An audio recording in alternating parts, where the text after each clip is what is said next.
Good afternoon. I am Andrea Chisholm with the Midday News for this Thursday, July 5. Special welcome if you're watching on onespotmedia.com. Prime Minister Andrew Holness is still being criticized for just shifting the energy portfolio from Dr. Andrew Wheatley. Some political commentators believe the Prime Minister's actions regarding Dr. Wheatley and Petroleum were only done because of public outcry. Absolutely. The Prime Minister has bowed to public pressure. Neither he nor the opposition have mobilized any clear set of evidence for their course of action. The weight of street politics, I think, has pushed that decision. So it's hard to say whether it is a wise and appropriate decision. I think the Prime Minister is trying to rescue himself and his cabinet and to continue the government. Speaking on TVJ's All Angles last night, public commentator Paul Ashley noted a potential concern as Minister Wheatley remains part of the cabinet. Sit down there and adjudicate when the report comes about Petroleum. There is a thing called collective responsibility. Wheatley is part of that. What has happened, Wheatley has assumed no ministerial accountability for what has taken place. Petroleum is currently under investigation by at least 4 oversight state entities which are probing claims of corruption, fraud and mismanagement. On Monday, Dr. Wheatley was stripped of the energy portfolio, but he is still in charge of science and technology. Prime Minister of Barbados, Mia Mottley, did not mince words as she urged the leaders of the region to get serious about integration. She was speaking last night at the opening ceremony of the 39th meeting of CARICOM heads of government. Our reporter Vashan Brown is at the Montego Bay Convention Center and now joins us live. Vashan? Thank you very much, Andrea. Now, a closed meeting is now taking place with CARICOM leaders. And later on, Prime Minister Andrew Holness, who is also the chairman of CARICOM, will have a working lunch with the president of Cuba, Miguel Diaz-Canel. Now, last night was the opening ceremony, and the Prime Minister of Barbados, Mia Mottley, addressed that gathering. Now, Ms. Mottley took on the controversial issue of free movement, and specifically as it relates to Haiti. She said one of her first duties as Prime Minister was to lift the visa requirements for Haitians to travel to Barbados, and she explained why. Every day, we allow people who are not members of this community to travel freely into the Caribbean without visas. Haiti took the extraordinary step of signing the revised Treaty of Chaguaramas and committing to a CARICOM single market and single economy. In those circumstances, my cabinet has agreed to remove the visa requirements for Haiti because in our view it breaches the fundamental tenets that bind us under the revised Treaty of Chaguaramas. Now, Ms. Mottley also spoke about regional cooperation, and she said the region was brave enough to establish the Caribbean Court of Justice, CCJ, and although a lot of countries have still not signed on to the court in its appellate jurisdiction, the court is still there in its original jurisdiction as what she calls a treaty interpretation court. And she says this is an example of cooperation. I ask myself, if we could do it for the CCJ, why do we refuse to want to move to do it in other areas of functional cooperation? Why do we each want to have a fair trading commission when we have a regional competition commission in Suriname that can be vested with national and regional jurisdiction? Why do we seek to have separate civil aviation authorities when we can have a strong regional civil aviation authority that is vested with national and regional jurisdiction? And I can go on because our young people will expect of us those areas of cooperation where they can be had in circumstances where they will yield to the government additional fiscal space for us to address the things that we truly must be addressing in our own small way. Now, Prime Minister Andrew Holness told the CARICOM leaders that they must work hard to address what he called the implementation deficit because, among other things, young people are watching. We have been severely criticized by our youth, who have grown weary of our promise to secure deeper integration within the framework of the single market and economy. Those promises have remained elusive, and young people are calling for CARICOM leaders and institutions to be more accountable for their actions. Integration should be real and meaningful to our people. Areas of importance to young people include the right of free movement, and in particular, the right of skilled labor to move freely, as well as equitable access to our professional law schools, as required by our modern tertiary education landscape. We must deliver on these so that our young people can have renewed belief in CARICOM. Now, as I said, Andrea, the CARICOM leaders are now in a closed session. Later on, Prime Minister Andrew Holness will have a working lunch meeting with the President of Cuba, Miguel Diaz-Canel, and we'll definitely have more for you in Primetime News at 7. So I'm Vashan Brown. Back to you, Andrea. Thank you very much, Vashan. And TVJ News caught up with Prime Minister of St Vincent and the Grenadines, Dr. Ralph Gonsalves, who said that he appeared before the Bruce Golding CARICOM Review Commission, but there are aspects of the report that he is not in agreement with. I don't think you're going to have complete freedom of movement of labor in the 5 years he's talking about. And I don't think you're going to have full, free convergence of currency within 5 years either. So I don't think those things are going to happen within the 5 years. But I think there are many important single market issues which I see them on the agenda, which you could address and address with urgency to have sorted out. In addition, of course, to functional cooperation matters and foreign policy coordination and security coordination.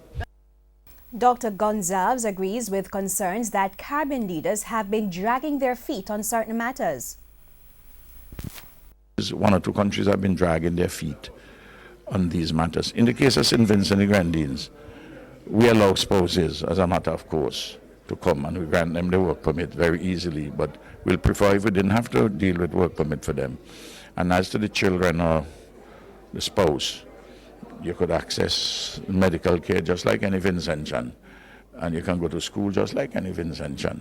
We have gone ahead in practical terms addressing those, but they shouldn't be on the basis of an administrative permission. It should be juridically grounded, legislated with all of us. And we return to more Petroleum-related news. Workers at Petroleum, the state-run oil refinery, are staging a protest at the plant. TVJ News understands that some workers are dressed in black. According to information received, they are demonstrating what they say is misinformation in the public domain. Our reporter Kirk Wright is on location and now joins us live via phone. Kirk, good afternoon. Andrea, thank you very much. We're here on the workers here at Petroleum have made good on their promise to demonstrate. Scores of them are out on compound now, all dressed in black with different placards saying different things. Let me just read one I'm looking at right now saying we are not impressed. We are 100% disappointed. I have a member of the union with me now. I don't have his name right now. I'm going to ask him, sir, what's your name, sir? My name is Michael. Michael,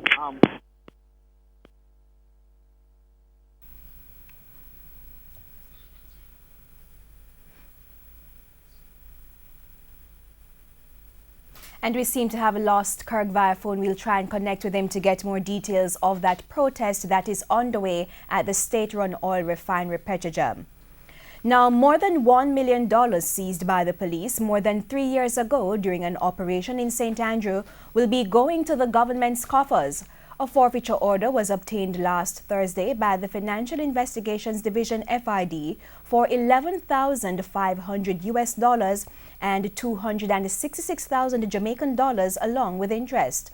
According to a statement from the Finance Ministry, the cash was seized on October 2, 2014 during an operation by the Transnational Anti-Narcotics Division at the apartment of Anthony Daniels on Winchester Road. A Lexus motor car which Mr. Daniels had in his possession was searched and 18 pounds of compressed ganja allegedly found. Mr. Daniels was charged with breaches of the Dangerous Drugs Act and was later acquitted of the charges. The police have identified the man who was shot and killed on Wednesday in a drive-by shooting on Claremont Street in Runaway Bay, St. Anne. The man has been identified as 22-year-old Gawain Russell, also known as Pops and Remain, a laborer from Ocherius and Claremont Street. According to the police, explosions were heard minutes after 12 when they were summoned. Mr. Russell's body was seen lying face down along the sidewalk with gunshot wounds to the upper body. He was taken to the St. Anne's Bay Hospital where he died. And we now return to our reporter Kirk Wright, who is live on location at the Petroleum Oil Refinery of Marcus Garvey Drive in St. Andrew. Kirk? Andrea, as I was saying before we got disconnected, I have with me Michael Wilkinson. He's a part of the union here at Chief Delegate, actually, at Petroleum. Sir, you're out in your numbers today to send exactly what kind of message to the public? We are dissatisfied, we are demotivated, and we want to express as such because we don't think our true well-being is being expressed satisfactorily. What kind of action do you want to be taken? Right now, we're just protesting. We're not taking any action beyond that. Mm-hmm. I hear you're upset too about what happened at PAAC, that some lies were told in that meeting. From this, though, what are you expecting to happen from this? I mean, I know you want to send a message to... I will not comment any further on that. I will not comment. Will this be your first, demonstration, or you plan to carry out more demonstrations? As I said, right here, we're gathering and we're showing support for all the staff members. So I cannot speak to anything in the future with regard to demonstration. But right here, right now, we're doing this right here, right now. Thank you very much, sir. We just spoke to Michael Wilkinson, and he essentially said that all they want to do is to make the public aware of what's happening and the fact that they are dissatisfied. Scores of them here are just in black. Again, let me just read some of what is written on the placards. I'm looking at one now that says employee engagement 33% and falling. Staff morale is low. We're not depressed. We are demotivated. And usher them out as to who they're speaking about. We're not exactly sure. But they're here, and they came out exactly 12 o'clock using their lunchtime to demonstrate right outside at Gate 1 at Petroleum here, Andrea.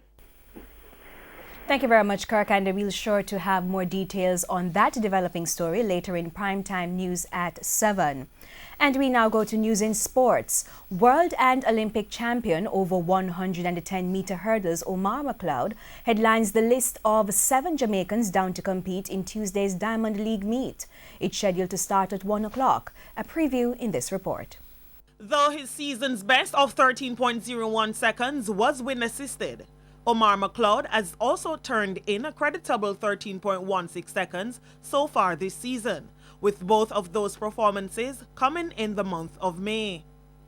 McLeod, who may need to better those times come Thursday, will have company in his countryman, Commonwealth gold medalist Ronald Levy in the race. They will meet fierce competition from world leader Sergei Shubenkov and American world record holder Aries Merritt. Meanwhile, double Olympic gold medalist Elaine Thompson, with her season's best time of 10.93 seconds, will line up in the women's 100 meters alongside the Ivory Coast pair of Marie-José Talou and Muriel Ahore and the former 200-meter world champion Daphne Skippers. Commonwealth silver and bronze medalists Anastasia Leroy and Stephanie McPherson will go in the women's 400 meters. Elsewhere, Olympic 400 meters bronze medalist Sharika Jackson will face the starter in the women's 200 meters, which is a non-Diamond League event. Trishana McGowan, TVJ Sports. And that's the Midday News. I'm Andrea Chisholm. Do remember to join us at 7 for the Primetime News Package. On behalf of the News, Sports and Production teams, good afternoon.